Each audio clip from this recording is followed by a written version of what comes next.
চোখ বন্ধ করো আর কল্পনা করো পুরনো দিনের জমিদারি আমলের রাজকীয় এক বাড়ি।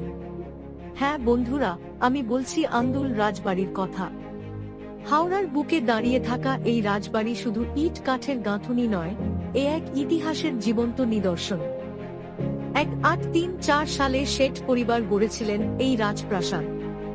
ইউরোপিয়ান আর্কিটেকচারের ছোঁয়া, বিশাল দালান, রাজকীয় ঝাড়বাতি আর সেই হারানো দিনের স্মৃতি আজও এখানে জ্বলজ্বল করছে।